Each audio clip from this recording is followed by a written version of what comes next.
Dapat po nating tandaan na hindi ito makakamit ng nag-iisang namumuno o nag-iilang tao lamang sa kagawaran.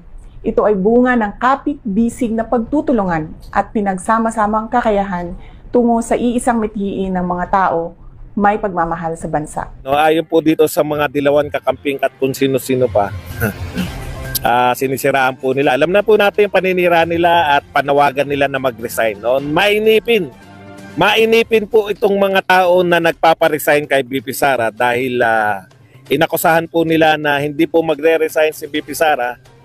Meron silang take sa lahat no? Napakahusay ng mga kung saan sila naiinip na sila sa pagre-resign ni BP Sara. Kung hindi man po mag-resign si BP Sara, meron pa rin po silang katwiran. No?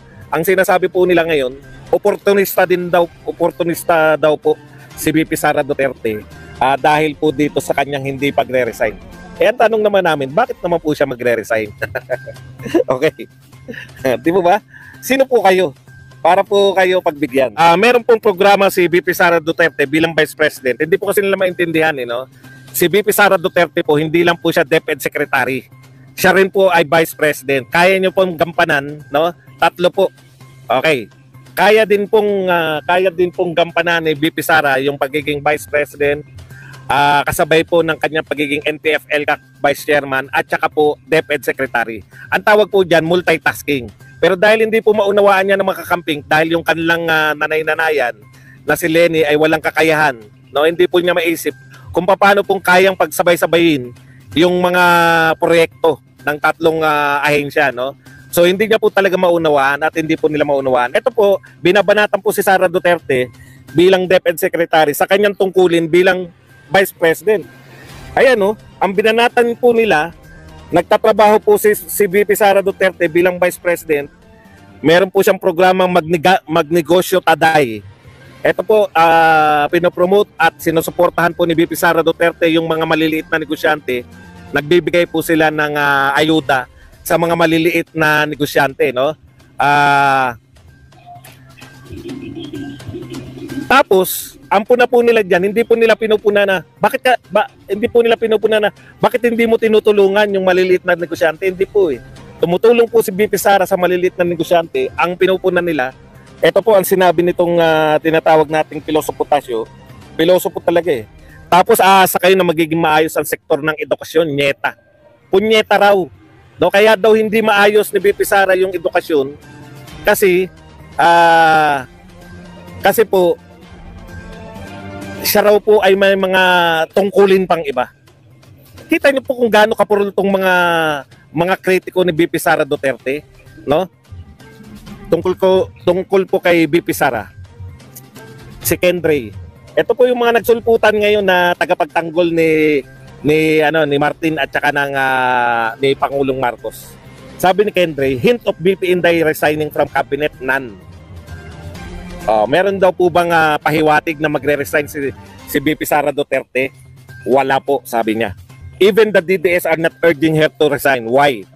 Maski daw yung mga DDS hindi ayaw mag-resign si Sara Duterte. Bakit? Yan daw ang tanong niya. Alam kasi nila na si Inday Sara ay mas malaki po yung mawawala kung siya ay makikipaghiwalay kay BBM. The plan, ito raw po ang plano ni BP Sara. Alam niya yung plano ni BP Sara eh. Make their DDS candidates win in 2025 and attempt to grab the Senate or the HOR. Opportunista. Okay. Unity means supporting each other, not moving behind one's back. Okay. Isa-isahin po natin ha. Sabi niya, si BP Sara daw ay opportunista kasi ayaw niya mag-resign. Tanong ko lang, bakit po kinakailangan niya mag-resign? No? Bakit po kinakailangan niya mag-resign sa pagiging DepEd? Wala kami narinig na pagtatanggol na ginagawa niyo habang pinapalahura ng mga kakampi ninyo sa Kongreso si Sara Duterte. Tapos sasabihan niyo pang oportunista dahil ayaw mag-resign. Alam niyo po ba yung ibig sabihin ng oportunista? Ha? Paliwanag lang po natin kung ano yung ibig sabihin ng oportunista. Baka kayo naguguluhan sa salitang oportunista eh. Ang ibig sabihin po ng oportunista, no? Yung ginagrab mo yung pagkakataon para magkaroon ka ng kapangyarihan, mag-grab ka ng power, yan bang ginawa ni Sara Duterte? Mag-real talk po tayo. No? Ako, ito lang masabi ko sa inyo, yung nagsasabing oportunista pa, si Sara Duterte, ang kakapal ng mukha ninyo mga kinang-ina nyo. Yan lang po masabi ko. Minsan lang po ako magmura. At hindi na po maulit. Bakit po? Baka nakakalimutan po ninyo.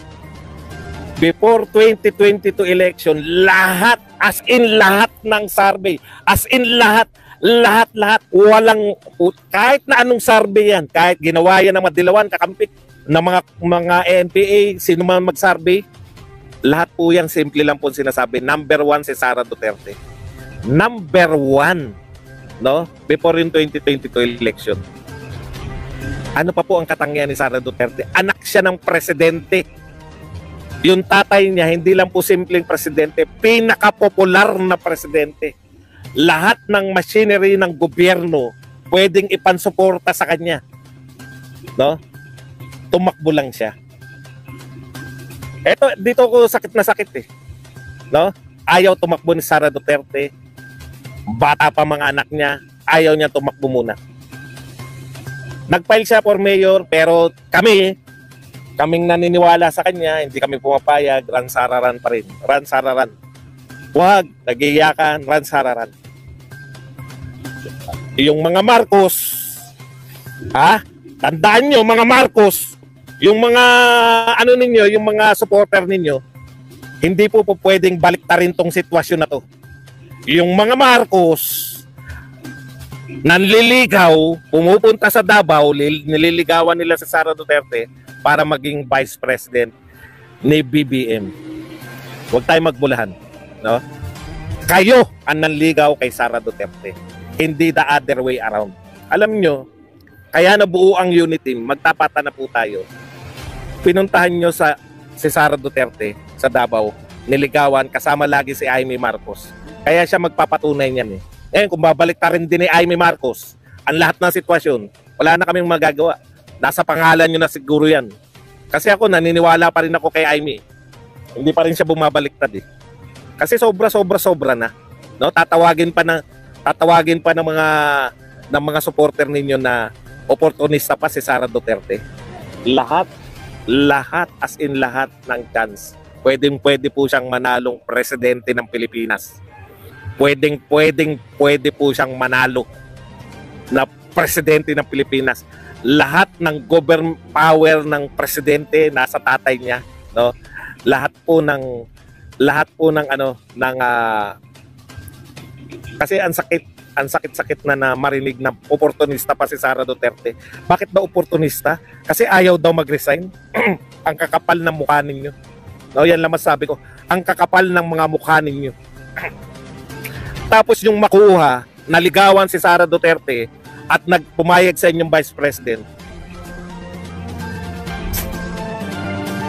Sasabihin nyo ngayon, sa tingin nyo ba maniniwala kami? No?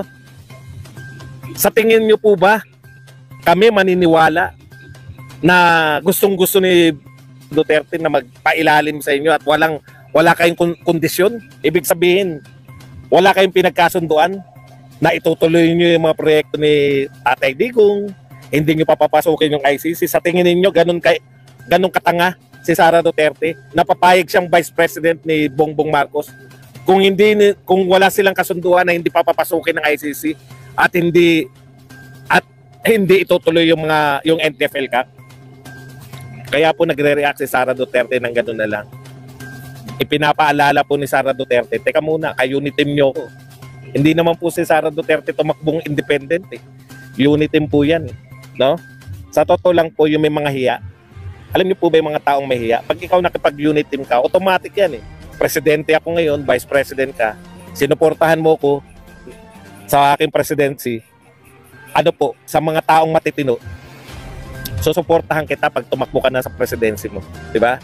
Eh puta sa inyo, suportahan mo ko, pag nanalo ko, tatablahin na kita. Yun yung gusto nyo? Yun yung gusto nyo gawin ni PBBM eh. Tapos maririnig pa, puta, suportahan mo ko dahil malakas ka. Tatay mo, presidente ngayon, suportahan mo lang ako. Pag nanalo tayo sa unit team, tatawagin ka namin opportunista pag hindi ka nag-resign. Ang sakit, di ba? Tatawagin siyang opportunista pag hindi nag-resign. Makakapal ang mukha ninyo. Yung mga supporter na nagsasabi na oportunista si Sara Duterte o nananaksak siya sa likod o si Sara Duterte ay ganun-ganun ang kakapal ng mga mukha ninyo.